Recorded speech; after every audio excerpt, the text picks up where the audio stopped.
Expenses जो है वो है, ठीक है। फिर उसमें क्या किया गया कि मोबाइल इंडस्ट्री आपकी जो है, ये जो मोबाइल इंडस्ट्री है इस पे आपको ये 15% जो मोबाइल फोन पे, ठीक है। फिर इसके बाद से क्या है कि कस्टम ड्यूटी जो है गोल्ड और सिल्वर पे ये 6% और प्लैटिनम पे 6.4% जो है ये कम किया गया, ठीक है। डोमेस्टिक वैल्यू एडिशन जो है, अब इससे क्या होगा कि डोमेस्टिकली आपका क्या होगा कि वैल्यू एडिशन होगा। फिर ऐसे ही इनहैंस कॉम्पिटिटिवनेस इन मैरीन एक्सपोर्ट्स। फिर उसके बाद से बूस्ट टू स्ट्रेटेजिक आपका सेक्टर जो है ये आपका, ठीक है। अब आ जाइए आप डायरेक्ट टैक्स प्रपोजल्स। अब डायरेक्ट टैक्स प्रपोजल्स जो है, अब इसमें है कि डायरेक्ट टैक्स जो है वो कैसे आपका जो है ये, इस पे क्या क्या प्रपोजल था। तो इसमें है कि to reduce the compliance burden, promote entrepreneurship spirit and provide tax relief to citizens, ठीक है। अब इसमें है कि रेशनलाइजेशन ऑफ कैपिटल गेन, मतलब कि जो कैपिटल गेन्स है, कैपिटल गेन्स क्या है इसको ऐसे समझिए कि आपने कोई एक एसेट खरीद लिया, अब उसकी वैल्यू जो है वो बढ़ते जा रही है, ठीक है। तो वैल्यू बढ़ते जा रही है तो उसके कैपिटल में क्या हो गया, एक गेन हो गया। समझ में आ रही है बात। तो अब इसका क्या मतलब क्या हो गया, कैपिटल गेन का क्या मतलब हो गया। जैसे कि आप मान लीजिए कि कोई एक एसेट खरीदने, कोई लैंड खरीदना है, अब लैंड उसको खरीदने में आपको 3 लाख रुपया लगा, एक over the period of time उससे 3 लाख की वैल्यू कितनी हो गई, मान लीजिए कि 12 लाख रुपए। तो इस कैपिटल में क्या हो गया कि 12 लाख जो है, तो अब आपका जो है ये 9 लाख है, ये क्या हो गया है, 9 लाख क्या हो गया, एक गेन हो गया। समझ में आ रही है बात। तो यही कैपिटल गेन्स हो गया, उस पर टैक्स जो है। तो अब उसमें शॉर्ट टर्म के लिए हो गया या लॉन्ग टर्म के लिए भी, जैसे आप किसी कंपनी का आप शेयर्स भी खरीदते हैं, स्टॉक खरीदते हैं, बॉन्ड्स खरीदते हैं, ठीक है। तो अब उसकी वैल्यू अगर बढ़ रही है, तो वैल्यू बढ़ रही है तो उसके ऊपर क्या लगेगा, उस कैपिटल के ऊपर जो जो कैपिटल गेन्स टैक्स जो है। तो अब अगर एसटीसीजी अगर शॉर्ट टर्म के लिए है, शॉर्ट टर्म मतलब कि क्या हो गया, अगर 1 साल से कम की अगर होती है और 12 मंथ से अधिक, जो पहले जैसे 5 इयर्स के लिए लॉन्ग टर्म कहते थे, 3 मंथ, अब 12 मंथ से भी ज्यादा जो है वो क्या है, तो कैपिटल गेन्स टैक्स उस पे ऊपर। अब इसमें ये क्या प्रावधान किया गया कि short term gains of financial assets to attract 20% tax rate, ठीक है। अब शॉर्ट टर्म पे क्या किया गया, 20% जो है वो। Long term gains on all financial and non financial assets to attract a tax rate of 12.5%। अब लॉन्ग टर्म जो था ये पहले 10% होता था, अब इसको क्या किया गया बढ़ा के 12.5% कर दिया गया, मतलब कि 2.5% से इसमें क्या कर दिया गया, ये बढ़ा दिया गया। तो अब जैसे कि कैपिटल गेन्स पे अगर आपको ये क्या हो रहा है, ये गवर्नमेंट एक टैक्स जो है ये डायरेक्ट प्रपोजल एक रखा गया, डायरेक्ट टैक्स बढ़ रहा है। तो आपको जैसा कि हम बताएं कि एक्सपेंडिचर और ये क्या होता है, रेवेन्यू का मतलब एक्सपेंडिचर और रेवेन्यू, अगले 1 साल तक हम लोग ये एक्सपेंडिचर करेंगे, यही आपका बजट होता है, एनुअल फाइनेंशियल स्टेटमेंट। अब इसके लिए हम रेवेन्यू कैसे जनरेट करेंगे, तो एक पहला तो यही आ गया कि डायरेक्ट टैक्स में आपने क्या किया, जो कैपिटल गेन्स है उसको 2.5% से बढ़ा दिया गया। अब किसी भी तरह से, जैसे कि अब शॉर्ट टर्म कैपिटल गेन्स भी है, जैसे मान लीजिए कि आपने कोई, जैसे आप लोग जानते होंगे बहुत लोग स्टॉक ट्रेडिंग करते हैं, या कोई भी सामान जो है जैसे उसको खरीदा आपने और बेचा, और उसकी उसमें क्या हो गया, एक वैल्यू एडिशन हो गया। तो वैल्यू एडिशन हो गया तो उस पर गवर्नमेंट क्या ले रही है, ये टैक्स। ये पहले 10% होता था, तो अभी क्या कर दिया गया 2.5% से ये। अब इससे क्या होगा कि increase in limit of exemption of capital gains on financial assets to 1.25 lakh per year, ठीक है।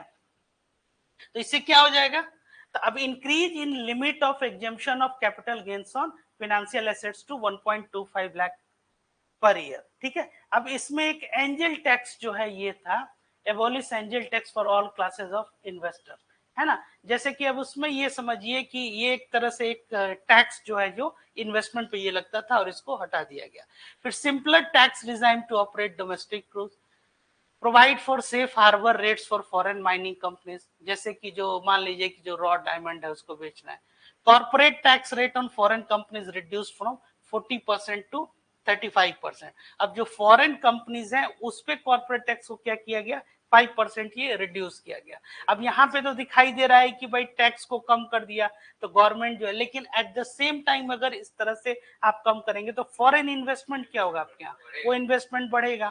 तो अब इन्वेस्टमेंट अगर बढ़ेगा तो आगे आप लोग एग्रीगेट डिमांड का आप लोग जान ही रहे हैं क्वेश्चन, इन्वेस्टमेंट बढ़ेगा तो वो क्या करेंगे, ज्यादा से ज्यादा यहाँ पे कंजम्पशन होगा। फिर कंजम्पशन कैसे होगा, एम्प्लॉयमेंट अपॉर्चुनिटी जनरेट होगी, एम्प्लॉयमेंट होगा तो इनकम लेवल बढ़ेगा, फिर कंज्यूम करेंगे, कंजम्पशन बढ़ेगा तो आपका आउटपुट बढ़ेगा।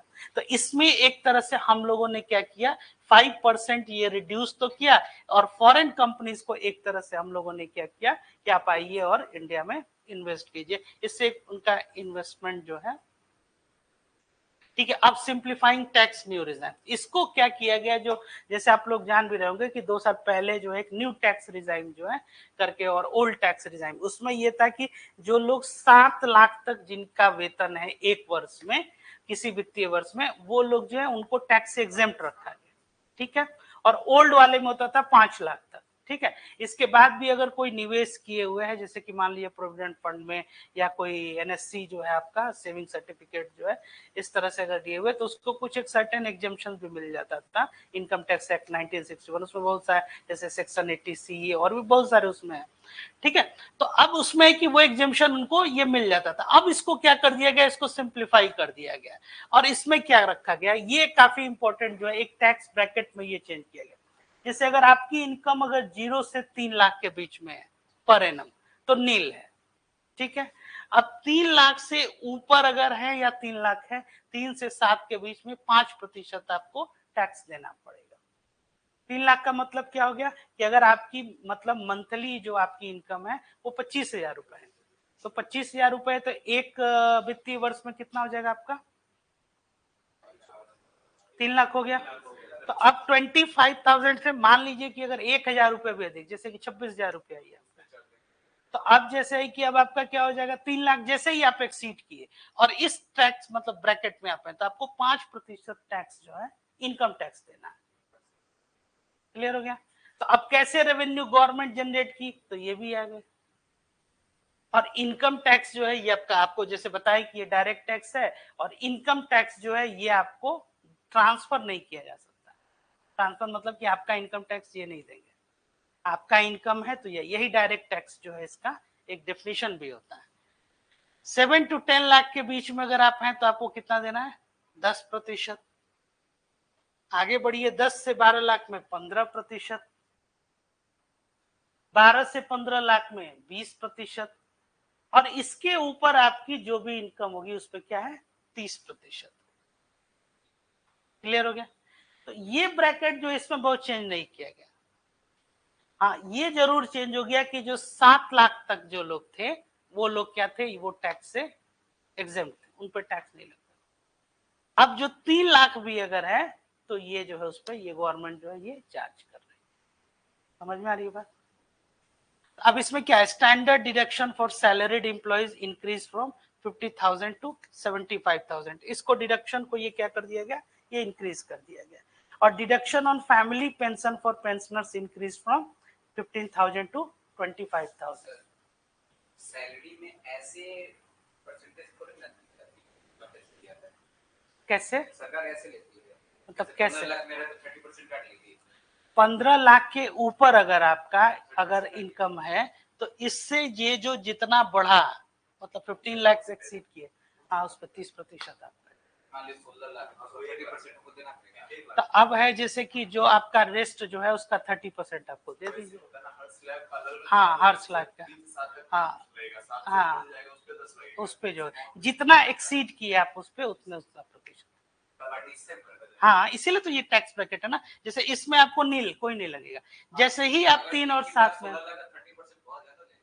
है, हाँ हाँ, तो टैक्स उस हिसाब से, इसीलिए वो जितना आप एक्सीड किए उस हिसाब से।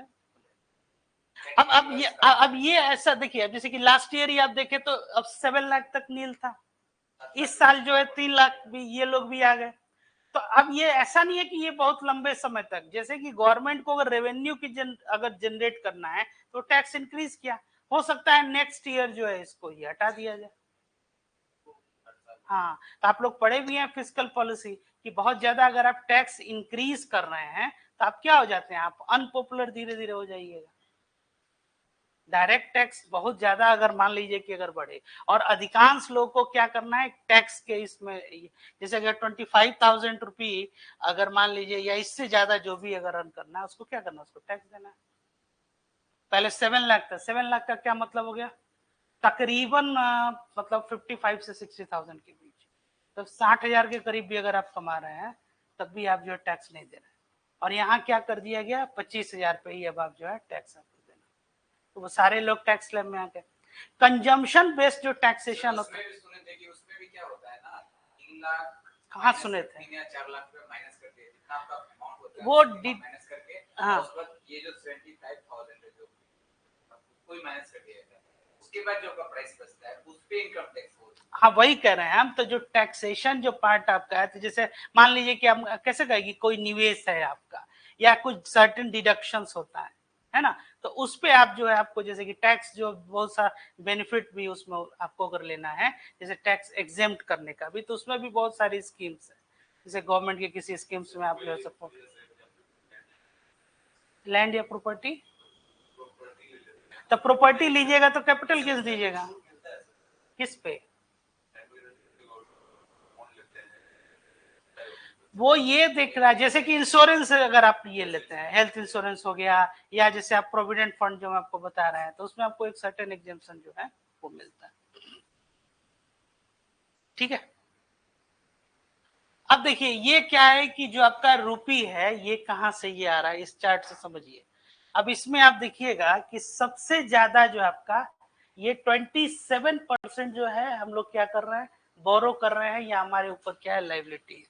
मतलब पूरे जीडीपी का आप ये समझिए, ये जीडीपी मत कह लीजिए, इसको आप ऐसे समझिए कि जो टोटल बजट में जो ये आ रहा है आपको, ये क्या है, 27% आपका ये बोरो कर, मतलब कर्ज आप ले रहे हैं। ठीक है, और इसमें 19% जो है ये क्या है, इनकम टैक्स से आ रहा है, 5% एक्साइज ड्यूटी, 18% जो आपका ये क्या है, ये जीएसटी जो है, 17% आपका कॉर्पोरेट टैक्स, 9% आपका नॉन टैक्स रिसिप्ट, 1% जो आपका नॉन टेप कैपिटल रिसिप्ट, 4% जो आपका कस्टम्स जो है। रूपी गोज टू, आप कहाँ ये जा रहा है, इस चीज को ये समझिए। अब इसमें जो जाहिर सी बात है, जब सबसे ज्यादा कहाँ जाएगा, तो स्टेट शेयर्स ऑफ टैक्सेस क्या है आपका 21%। ठीक है, इंटरेस्ट पेमेंट आपका क्या है 19%। ठीक है, सेंट्रल सेक्टर स्कीम आपका क्या है 16%। ठीक है, सब्सिडी आपका 6%, है ना। फिनांस कमीशन और अदर ट्रांसफर हो गए आपके कितने 9% जो है, इस तरह से। ठीक है, अब आ जाइए एक्सपेंडिचर ऑफ मेजर आइटम। अब एक्सपेंडिचर किस पे इसमें हुआ, तो डिफेंस पे आपका ये जो है ये एक्सपेंडिचर, ये आप लोग जो है, हाँ हाँ, तो 454 जो है, फिर रूरल डेवलपमेंट में आपका एग्रीकल्चर एंड अलाइड एक्टिविटीज में। ठीक है, इसके अलावा जो मेजर स्कीम्स है इसमें कितना एलोकेशन है, तो अब जैसे कि ये देखिए मनरेगा, अब इसमें एस्टिमेटेड क्या है 86,000, ये करोड़ में सब जितना ही है, तो अब 60,000 से क्या किया गया 86,000। यहाँ देखिए रिसर्च एंड डेवलपमेंट प्रोजेक्ट्स पे 840 ये करोड़ था, अब कितना कर दिया गया 1200 करोड़। न्यूक्लियर पावर प्रोजेक्ट्स पे पहले 442 था, अब कितना हो गया 2288, मतलब 2200। ठीक है, न्यूक्लियर पावर प्रोजेक्ट्स में कितना ज्यादा जो है हम लोग ये इंक्रीज किए। हाँ ठीक है, फार्मा सेक्टर में देखिए तकरीबन डबल हो गया है 1200 से 2100। अब semi conductors and display manufacturing, इसमें देखिए 3000 से 6903, ये सब करोड़ में है, ये ध्यान रखिएगा। तो अब कितना, ये भी लगभग डबल से बहुत ज्यादा हो गया, 3000 से तकरीबन 7000 के करीब यहाँ पे आ रहा है। यहाँ देखिए जो सोलर पावर ग्रिड है ये कितना है 4970 से 10,000 जो है, ये देख लीजिए आप, तकरीबन यहाँ भी डबल। तो अब यहीं पे आपको देखना है कि जो स्पेशल फोकस जो एनर्जी सेक्टर पे जो मतलब ये डाला गया, तो सोलर पावर की तरफ से, सेमीकंडक्टर में, न्यूक्लियर पावर और आपका फार्मा सेक्टर, इतना जो है ये गवर्नमेंट का क्या है इसमें आप देखिए कि इसने क्या किया कि अपने एक्सपेंडिचर को ये बढ़ाया। अब आने वाला जो समय है, अब जैसे कि कैसे ये एक, अगर आपको किसमें, हाँ बता रहे हैं उसमें, अब यहीं से आप अनुमान लगा सकते हैं कि ग्रोइंग सेक्टर कौन कौन से हैं, समझ में आ रहा है। तो एनर्जी सेक्टर हो गया, फार्मा सेक्टर हो गया, क्योंकि इतना फंड्स जो है गवर्नमेंट क्या कर रही है, एलोकेट कर रही है।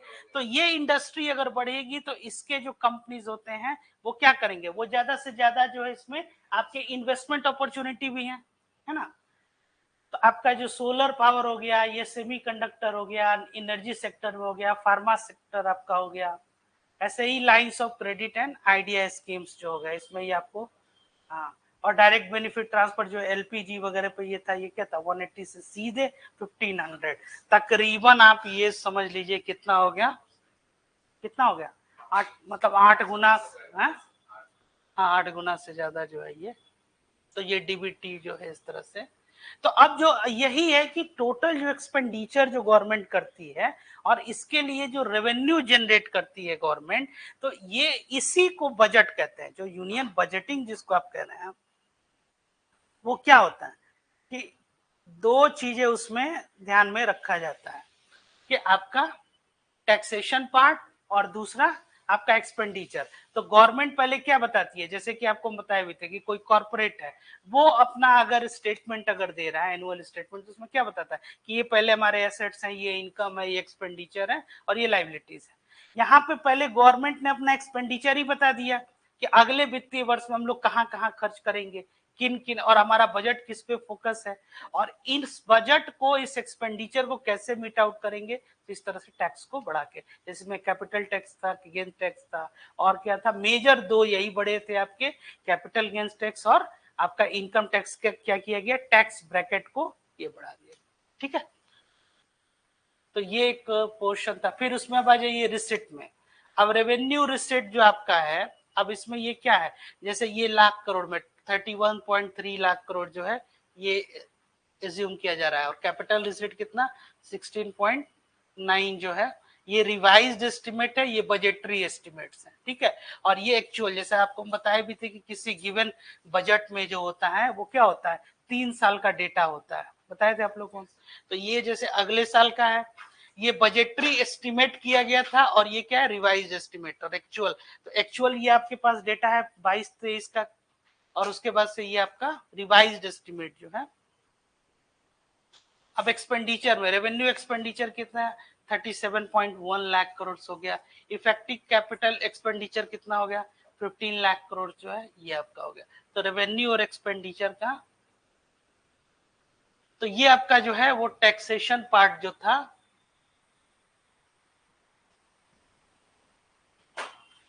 अब इस पे हम लोग जो है कुछ क्वेश्चंस जो हैं वो करते हैं इसी पे। ठीक है, चलिए फर्स्ट जो क्वेश्चन है वो यही, what is the primary objective of the union budget 2024, बताइए।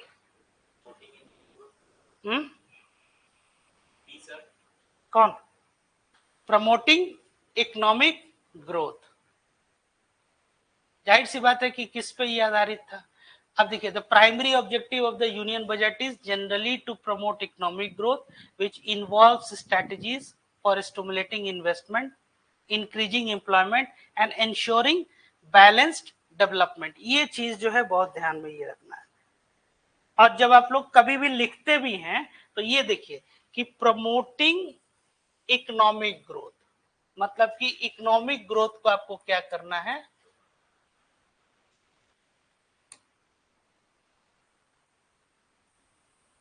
और ग्रोथ जो होगा तो क्या इसको डेवलपमेंट में इसको क्या करना है, इसको कन्वर्ट करने की कोशिश करना। और डेवलपमेंट और ग्रोथ में डिफरेंस आप लोग जान रहे हैं, ग्रोथ डेवलपमेंट सस्टेनेबल डेवलपमेंट की हम लोग किए भी हैं।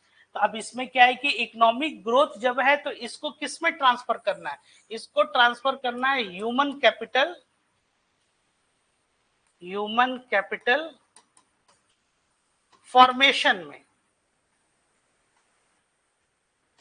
कैपिटल फॉर्मेशन, और जब कैपिटल फॉर्मेशन होगा तो क्या होगा, अगेन प्रोडक्टिविटी बढ़ेगी, एम्प्लॉयमेंट जनरेशन होगा। तो आप promote economic growth which involves strategies for stimulating investment, निवेश बढ़ेगा तो अगेन एग्रीगेट डिमांड आपका क्या होगा, वो बढ़ेगा, increasing employment and ensuring balance development. अब बैलेंस डेवलपमेंट का क्या मतलब होता है, जो संतुलित जिसको विकास कहते हैं, बैलेंस डेवलपमेंट का क्या मतलब है बताइए। ओवरऑल होलिस्टिक डेवलपमेंट जिसको कहते हैं, मतलब कि ऐसा नहीं कि किसी एक सेक्टर के तरफ क्या है वो इंक्लाइन टूवर्ड्स जो है, मान लीजिए आप इंफ्रास्ट्रक्चर डेवलप कर रहे हैं, एग्रीकल्चर को ध्यान नहीं देना है, एग्रीकल्चर पे बहुत ज्यादा आपका, इसके साथ साथ आपको ह्यूमन कैपिटल फॉर्मेशन जो है ये जरूरी है। तो एम्प्लॉयबिलिटी और स्किल जो है वो एक क्या था, इसका एक थीम था इस बजट का। तो ये टोटल किस पे हो गया, the primary objective of the union budget is. अच्छा, अब यही होता है थोड़ा सा इंटेलिजेंस का यूज करके या स्मार्टनेस जिसको कहते हैं, अगर आपको लिखना है कहीं इसका सब्जेक्टिव आंसर या कोई सजेस्टिव मेजर, नॉर्मली जो मेंस में जो क्वेश्चंस आते हैं इकोनॉमिक्स के वो ऐसे ही आते हैं। अब उसमें आप इसी को यूज करके कैसे लिख सकते हैं, आपको क्या करना है कि ये यूनियन बजट को आप हटा लीजिए, ठीक है। तो द प्राइमरी ऑब्जेक्टिव ऑफ क्या पर्टिकुलर कोई डेवलपमेंट स्कीम होगा is generally to promote economic growth, ये हर जगह जो है आपको एडजस्ट हो जाएगा। और इकोनॉमिक ग्रोथ होने का क्या मतलब है कि आपका आउटपुट बढ़ रहा है, मतलब कि आउटपुट इंक्रीज हो रहा है। और आउटपुट के बढ़ने का क्या मतलब हुआ कि इनहैंस प्रोडक्टिविटी, मतलब कि प्रोडक्टिविटी को आपको बढ़ाना है। और प्रोडक्टिविटी बढ़ाने का मतलब कि जो गिवन जो आपका एरिया है उसमें आपका प्रोडक्शन बढ़ाना है, जैसे कि प्रोडक्शन बढ़ा, प्रोडक्शन और प्रोडक्टिविटी में क्या अंतर है। अब प्रोडक्शन है तो प्रोडक्शन के जो कंपोनेंट कौन कौन से हो गए, factors of production, land, labour, capital और एंटरप्रेन्योरशिप। अब उसमें देखिए कि जो गिवन, जैसे कि मान लीजिए यही लैंड है, इस लैंड पे हम जो है 1 क्विंटल जो है व्हीट जो है उसका प्रोडक्शन करना है, मतलब 1 क्विंटल गेहूं का। अब अगर हम कुछ ऐसा करें कि इसी लैंड पे वो एक से क्या हो जाए 1.5 जो हो जाए, मतलब कि 1.5 क्विंटल, तो हमारी क्या होगी, प्रोडक्टिविटी बढ़ गई, है ना। और प्रोडक्शन क्या हो गया कि हम 1 क्विंटल से कितना 1.5 क्विंटल जो है वो बीट जो है। तो अब जब ये बढ़ेगा तो प्रोडक्टिविटी बढ़ेगी, और आप जितना ज्यादा कैपिटल फॉर्मेशन करेंगे, ह्यूमन कैपिटल फॉर्मेशन या फिजिकल एसेट्स भी अगर आप बनाएंगे तो वो क्या होगा आपके इकोनॉमिक ग्रोथ में। अब इसी का इस्तेमाल हम लोग करते हैं लिखने में भी, द ऑब्जेक्टिव और प्राइमरी ऑब्जेक्टिव। अब इसको हटाया अगर आप तो generally to promote economic growth, economic growth होगा तो उससे क्या हो जाएगा, तो अगेन उसके बाद से क्या, और ये कैसे होगा, तो stimulating investment and increasing employment. Employment अगर इंक्रीज हुआ तो रेस्ट अदर जो आपका डेवलपमेंट होना ही है। समझ में आ रही है बात।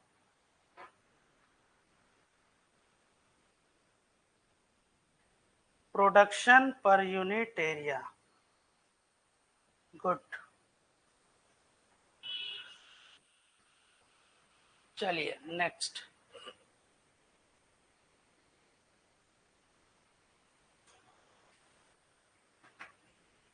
which sector saw the highest allocation in union budget 2024। हाँ, इन चारों में कौन सा है, वो डिफेंस, ठीक है। What new tax policy was introduced in the union budget 2024। बहुत इजी क्वेश्चन है, तुरंत अभी हम लोग देखे हैं।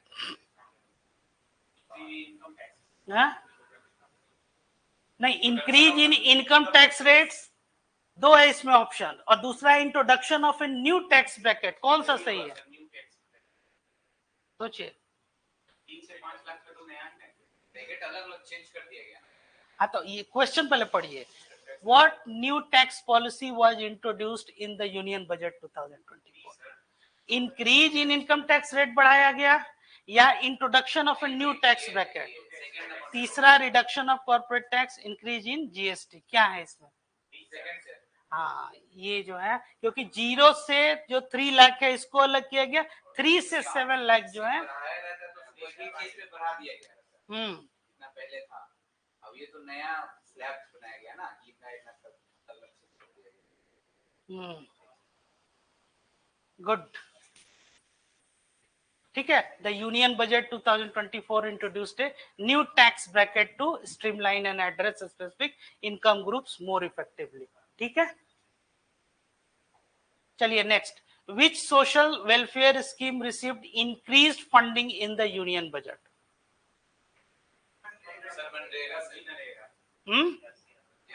इसमें तो मनरेगा ही है। आयुष्मान भारत नहीं, नहीं था,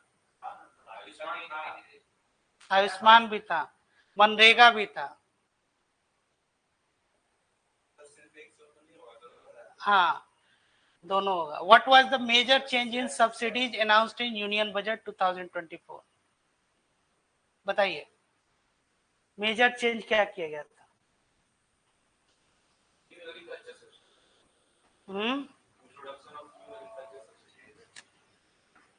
introduction of new agricultural subsidies और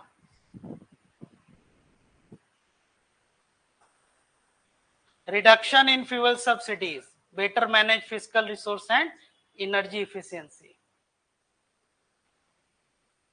ये बताइए, सिग्निफिकेंट इन्वेस्टमेंट जो यूनियन बजट में, ये क्या किया गया इसमें? National highway expansion.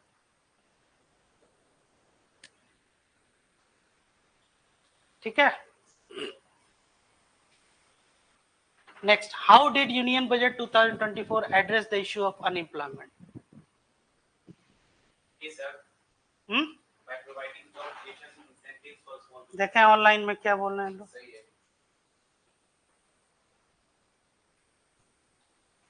B option दे रहे हैं लोग। Job creation incentives for small businesses were a key strategy to address, हाँ, बाय रिड्यूसिंग। इसमें क्या है, तो अब इंसेंटिवाइज क्या किया गया, जॉब क्रिएट करना है स्मॉल बिजनेस से। तो जैसे एम्प्लॉयबिलिटी, स्किलिंग, ये वर्ड टर्म्स पे बहुत ध्यान दीजिएगा, क्योंकि इसके जो क्वेश्चंस होते हैं ना, वो टर्म्स बहुत है। अब इसमें क्या है कि इश्यू ऑफ अनएम्प्लॉयमेंट को आपको कैसे हैंडल करना है। तो अब कोई भी जब एम्प्लॉयमेंट या अनएम्प्लॉयमेंट इससे रिलेटेड अगर है, तब इसको समझिए कि बाय प्रोवाइडिंग जॉब क्रिएशन, हमेशा ये कहा जाता है कि आपको क्या करना है, एक जॉब क्रिएट करना है, मतलब कि न्यू जॉब मार्केट, है ना। मार्केट क्या होता है, जैसे कि जहां मान लीजिए कि कोई भी एक्टिविटी बाइंग और सेलिंग हो रही है, तो अब जॉब आपको क्रिएट करना है, ऐसा आपको एक प्लेटफॉर्म जो है ये दिया जा रहा है। जैसे आप लोग एक हमेशा ये सुनते भी होंगे आजकल बहस कि जैसे कि जो आपका वर्चुअल रियलिटी, आर्टिफिशियल इंटेलिजेंस, है ना, तो अब इसके आने के वजह से क्या होगा कि बहुत सारे जॉब्स चले जाएंगे, ऐसा लोग अनुमान कर रहे हैं। लेकिन आप अगर बहुत ध्यान से देखिएगा तो इसी तरह की जो है लोगों की एक आपको क्या थी, एक आशंका थी जब कंप्यूटर आया था। उस समय भी बहुत एक आप समझिए कि देशव्यापी कि अब कंप्यूटर आने से क्या होगा, रोजगार नहीं है। जबकि रियलिटी है कि जब कंप्यूटर और टेक्नोलॉजी आया तो और ज्यादा रोजगार जो है वो क्रिएट किया। जैसे कि आप देखिए कि धीरे धीरे कैसे टेक्नोलॉजी शिफ्ट किया, तो अब उस टेक्नोलॉजी को जैसे इंस्टॉल करने के लिए या उसमें और भी सर्विसेज के आईटी सेक्टर आपका पूरा डेवलप किया। ये सब कब से है, ये 98 2000 कॉन्वर्ट्स ही हुआ, 98 में भी या उस समय। उसके बाद से बहुत सारी जो है आप देखिएगा कि एजुकेशन प्रोग्राम्स भी इस देश में आए। साइबर सिटी करके आपको जो है जैसे बैंगलोर और हैदराबाद जो है इस तरह से बहुत सारे जो नए जो है, ये क्या हो गया, एक अलग आईटी आपका ये जो है वो सिटी डेवलप हुआ। तो ऐसा नहीं है कि टेक्नोलॉजी, तो आप एक नया जॉब क्या किए, वो क्रिएट किए। आई बात समझ में। तो ये आपको क्रिएट करना होगा, तभी आप क्या करेंगे कि इस इश्यू ऑफ अनएम्प्लॉयमेंट को, जैसे एक परंपरागत तरीका से अगर आप काम करना है तो आपको क्या मिलेगा, जो रिजल्ट भी मिलेगा वो एक आपका बहुत ज्यादा जो है सो एक्स्ट्रा ऑर्डिनरी नहीं मिलेगा। अगर आप एक्स्ट्रा ऑर्डिनरी एफर्ट कीजिएगा तभी आपको एक्स्ट्रा ऑर्डिनरी रिजल्ट में मिलने वाला है। समझ में आ रही है बात। तो यहाँ भी ये वही चीज है, जैसे कि जो आपको नया जॉब क्रिएट करना, और इसके लिए क्या करेंगे, इंसेंटिव देंगे जिसमें आपको स्मॉल बिजनेसेस हैं, मतलब मीडियम और स्मॉल मीडियम जो एंटरप्राइजेस हो गए ना, इसको क्या कर रही है गवर्नमेंट, प्रमोट कर रही है। और कैसे प्रमोट करेगी, तो उसको जैसे लोन की सुविधा दे दी जाए। जैसे स्टेट लाइक बिहार हो गया आपका, यहाँ पे क्या हो सकता है, तो यहाँ पे गवर्नमेंट ये सुविधा दे दे कि जो लोग भी यहाँ अगर कोई औद्योगिक प्रोत्साहन जैसे नीति भी एक चल रही है बिहार सरकार की, उसमें कि जो लोग बिहार में इंडस्ट्री अगर लेके आएंगे उनको क्या मिलेगा, टैक्स सर्टेन जो है अगले 3 वर्ष के लिए बेनिफिट मिलेगा, या उनका जीएसटी नहीं लगेगा, जो भी मतलब इनके अंतर्गत जो है ये आते हैं इनके अधिकार क्षेत्र में। तो इससे क्या होगा, निवेश बढ़ेगा। जैसे अभी हम लोग बजट में क्या देखे कि फॉरेन कंपनीज को हम लोगों ने क्या किया, उसमें आपको एक सपोर्ट किया है ना, उनका वो रिड्यूस कर दिया गया, ताकि उससे क्या होगा कि उनका एक कॉन्फिडेंस बढ़ेगा और ज्यादा से ज्यादा वो निवेश करेंगे। तो again it leads towards what, promoting economic growth.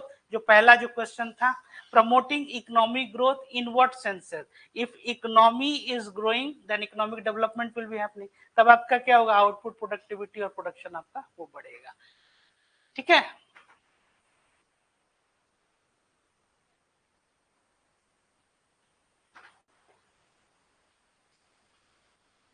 ठीक है। तो अब इसमें क्या ये कह रहा है, job creation incentives for small businesses were a key strategy to address unemployment by fostering entrepreneurship and local employment. मतलब स्थानीय रोजगार जो है, लोगों को ये भरोसा बस हो जाना चाहिए कि यहाँ पे जो रोजगार है यहाँ भी मतलब उसका रोजगार का सृजन हो सकता है। नहीं, जहां जाए, देखिए दो तरह की बात होती है। एक जो माइग्रेशन जो होता है ना, पलायन इस चीज को समझिए, जो माइग्रेशन होता है वो दरअसल जो होता है वो क्या, इन सर्च ऑफ अपॉर्चुनिटीज, मतलब कि जिसको कहते हैं ना कि अवसर की तलाश, है ना। तो अगर आप जैसे एक मार्केट में आप कोई काम कर रहे हैं, जैसे अगर हम स्टेट लाइक बिहार ही बात करें, अगर पटना में कोई मान लीजिए कोई व्यवसायी है, तो पटना में अगर वो व्यापार कर रहा है तो एक पर्टिकुलर टाइम आएगा, एक मतलब एक सर्टेन टाइम कि उसका बिजनेस स्टैग्नेंट कर जाएगा। आई बात समझ में, स्टैग्नेंट किसको कहते हैं, अब स्टैग्फ्लेशन भी आप लोग पढ़े, मतलब ग्रोथ उसका क्या हो जाएगा, स्टैग्नेंट हो जाएगा। तब उसको क्या चाहिए, एक बड़ा ब्रेकआउट चाहिए कि अब हमको एक मतलब, तो वो कैसे अपने बिजनेस को एक्सपेंड करेगा, या न्यू मार्केट के तलाश में, जैसे पटना से वो गया गया, पटना से वो और दूसरे जो शहर दरभंगा मुजफ्फरपुर उसके तरफ हो जा रहा है। तो अब ये जो गया वो उसको क्या कहते हैं, वो मतलब कि अवसर की तलाश में गया, in the search of opportunity. दूसरा जो सच्चाई है कि एक ऐसा व्यक्ति जो आपके ग्रामीण परिवेश से और उठ के आ रहा है और उसको पटना में रहना मजबूरी है, क्यों, क्योंकि उसको काम चाहिए। तो ये जो हो गया, ये क्या, ये फोर्सफुल माइग्रेशन जिसको कहते हैं, है ना। जैसे कि आपके यहाँ बिहार में कोई अवसर ही नहीं है इसलिए आपको जाना पड़ रहा है, कॉलेजेज अच्छे नहीं है इसलिए पढ़ने जाना पड़ेगा, तो ये क्या हो जाएगा, ये फोर्सफुल माइग्रेशन हो गया। और आपकी इच्छा है, आप जहां जाना चाहते हैं वो जाएं, वो एक अलग पक्ष है। समझ में आ रही है बात। तो ये जो माइग्रेशन है ये नहीं होगा, तो इसलिए लोकल एम्प्लॉयमेंट, एक और स्कीम भी चलता है, आप लोग मालूम भी होगा, वोकल फॉर लोकल, है ना, बहुत ज्यादा उसके लिए। What was the new focus area for government spending in the union budget 2024? अब इसमें इस चीज को समझिए, गवर्नमेंट स्पेंडिंग का क्या मतलब हो गया, गवर्नमेंट स्पेंड कर रही है, बताइए, आप लोग पढ़े हुए हैं नहीं, और इसका इसका टेक्निकल टर्म बताइए। पब्लिक एक्सपेंडिचर या गवर्नमेंट एक्सपेंडिचर। तो गवर्नमेंट की स्पेंडिंग अगर ज्यादा से ज्यादा, अगर क्या हो गया, पूछना है कुछ, हाँ, तो गवर्नमेंट की एक्सपेंडिंग या फिर गवर्नमेंट एक्सपेंडिचर को अगर आप बढ़ा रहे हैं, पब्लिक एक्सपेंडिचर को बढ़ा रहे हैं, इससे क्या हो गया, इससे डेवलपमेंट एक्टिविटीज जो है वो बढ़ेगी, मतलब डेवलपमेंट एक्सपेंडिचर के तौर पे, जैसे अगर आप मान लीजिए कि इंफ्रास्ट्रक्चर पे, या फिर इंफ्रास्ट्रक्चर के अलावे आप कोई अगर न्यू जो है टेक्नोलॉजी, न्यू टेक हो गया, इस पे अगर आप कोई अगर निवेश कर रहे हैं या स्पेंड कर रहे हैं, तो then it is good for your economy. तो किस पे है ये बताइए।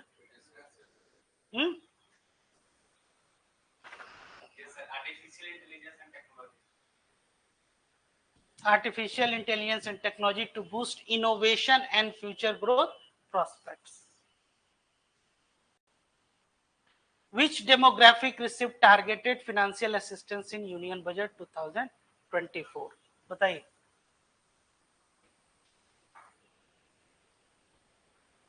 Senior citizens, students, farmers, urban middle, middle class.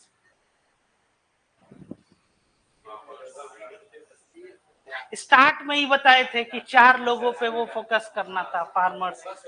अगर मान लीजिए मिलता जुलता ऑप्शन होता तो समझ में आ रहा है। तब इसमें क्या है, towards farmers support agricultural productivity and income stability. Next, what was the impact of the union budget 2024 on the fiscal deficit? ये बताइए, ये अगर आप नहीं भी जान रहे होंगे ना तो आप इसको अप्लाई करके इसको बना सकते हैं।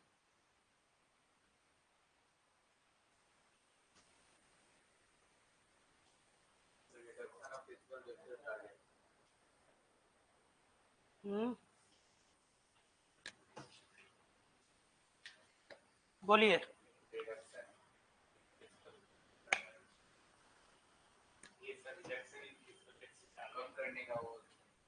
What was the impact of Union Budget 2024 on the fiscal deficit? Reduction in fiscal deficit target. और बताइए। A. The fiscal deficit target was reduced to ensure better fiscal discipline and manage the country's overall economic health. तो कौन सा answer हो गया?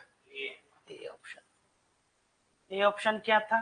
अब ये अगर नहीं भी होता तो नॉर्मल केस में भी आप इसको समझिए कि फिस्कल डेफिसिट के टारगेट को रिड्यूस करना है। हाँ सही है, गुड।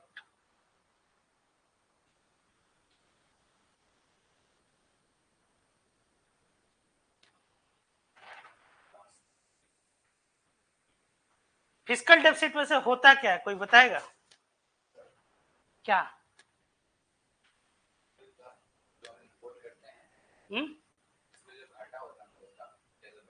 क्या करते हैं? इंपोर्ट करते हैं, ज्यादा से ज्यादा इंपोर्ट करते हैं और एक्सपोर्ट करते हैं। दोनों का जो, अगर हम ज्यादा इंपोर्ट कर रहे हैं तो बर्डन ज्यादा होता है, तो उसमें हम घाटा में चले जाते हैं, उसी को फिस्कल डेफिसिट कहते हैं। तो करंट अकाउंट डेफिसिट क्या होता है? जैसे करंट अकाउंट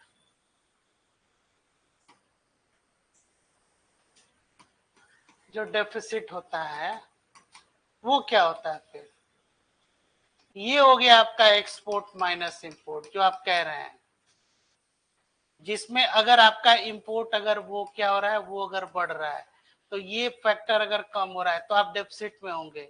और अगर आपका नेट एक्सपोर्ट, मतलब इसको कहते हैं, तो वो आपका बढ़ने लगेगा। वो कैसे बढ़ेगा? जब आपका नेट एक्सपोर्ट का मतलब क्या हो गया कि आपका करंट अकाउंट फिर सरप्लस में आ गया, ये तब की बात हो रही है। समझ में आ रहा है बात? हाँ। और फिस्कल डेफिसिट ये थोड़ा ही है, फिस्कल डेफिसिट है total expenditure minus total revenues, और उसके बाद से नॉन डेप्ट क्रिएटिंग एसेट्स जो है, हाँ, एक्सपेंडिचर ग्रेटर देन रेवेन्यू, ये सही बोल रहे हैं, ठीक है।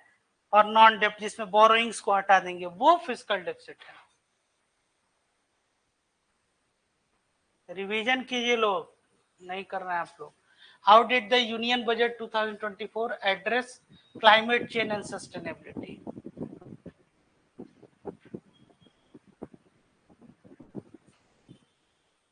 इसमें ये बोल रहा है कि हाँ क्या? ए है increased funding for renewable energy projects. Increased funding was directed towards renewable energy projects to support sustainable development and address climate change.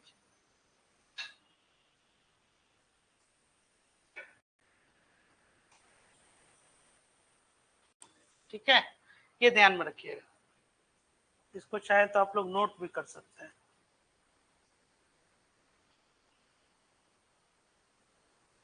Next, what was the major change in the education sector announced in Union Budget 2024? Increase in higher education funding, introduction of new national education scheme, increase in primary education grants, reduction in school infrastructure funds. क्या होगा? First, increase in higher education. पक्का? A new national education scheme was introduced to improve educational standards and access across the country. क्या बढ़ा दिया गया है? सब अनुमान से,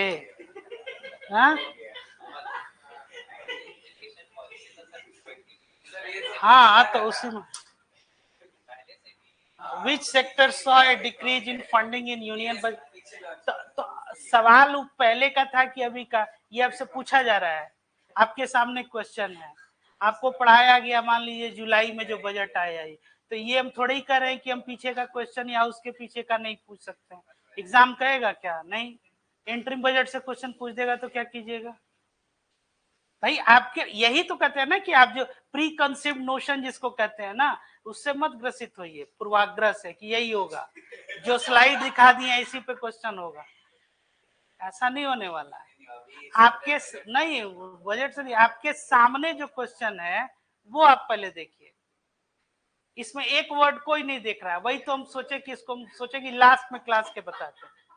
बजट कब इंट्रोड्यूस होता है? बजट कब इंट्रोड्यूस होता है?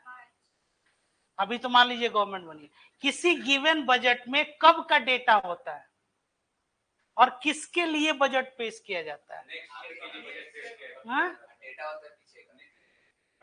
मतलब ये जो बजट आया ये किस ईयर के लिए बजट आया? अब जरा ध्यान से पढ़िए तो क्या है, ईयर पढ़िए ना। हाँ तो अब उसमें आपको ये उसमें जो अब जो उसमें आ जाए, अगर यहाँ 23 लिख दिया जाएगा तो वही आंसर हो जाएगा, क्योंकि हम स्लाइड पढ़े हुए हैं, तो स्लाइड से थोड़ा ही हो रहा है। आपको एक्टिव रहना है कि वही क्वेश्चन में पूछा क्या जा रहा है, वो थोड़ा ही कह रहा है कि पिछले साल का हम क्वेश्चन नहीं पूछेंगे। आई बात समझ में? ये अधिकांश क्वेश्चन आपको बताना इकोनॉमिक्स में सही होता है। इकोनॉमिक सर्वे और बजट में एक और अंतर समझ लीजिए, हमेशा पूछा जाता है कि आर्थिक सर्वेक्षण के हिसाब से, बजट का डेटा याद है वही डाल दिए। इकोनॉमिक सर्वे जो होता है वो करंट पिछले जैसे कि कर, और बजट जो होगा वो अगले साल का आएगा। समझ में आ रहा है? मतलब 2025 24-25 के लिए ये बजट है, इंट्रोड्यूस हो रहा है। अब इकोनॉमिक सर्वे वो कब का है? वो आर्थिक सर्वेक्षण जो है वो आपका जो है करंट उसमें ईयर, आप ईयर भी देख लीजिएगा दोनों में। आई बस समझ में? इसलिए ध्यान से, हाँ नहीं तो नॉर्मली ये होता है कि जो इसके क्वेश्चन होते हैं ना उसमें कि बस सब में प्रोडक्टिविटी बढ़ा दो, ग्रोथ बढ़ा दो, प्रमोट, इसलिए थोड़ा ध्यान से। डिक्रीज इन फंडिंग किसमें ये देखा गया? public transportation priority areas such as and reallocated other priorities। Infrastructure पे बढ़ाया गया, हाईवेज पे आपको ये बढ़ाया गया। what was the major reform in the tax administration announced in the union budget?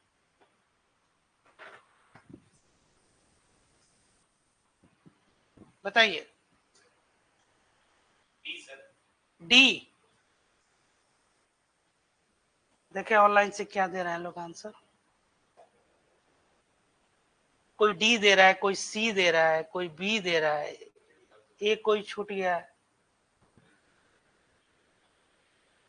सब लोग गलत हो गए क्या? सिंप्लीफाई तो किया गया है ना, क्योंकि पहला ही लाइन उसमें, हाँ हाँ तो इसको सिंप्लीफाई किया गया उसमें, वो एक ब्रैकेट, न्यू टैक्स ब्रैकेट। आप एक चीज समझिए लो, क्वेश्चन में ऑप्शन है, पहला क्वेश्चन वो था उसमें क्या था कि क्या इसमें इंट्रोड्यूस किया गया था, तो एक न्यू टैक्स ब्रैकेट को इंट्रोड्यूस किया गया था। यहाँ पे ये किया गया क्या कि सिंप्लीफिकेशन जो है इसको ये किया गया। सही तो है ही है, वो तो मालूम सही तो है ही है।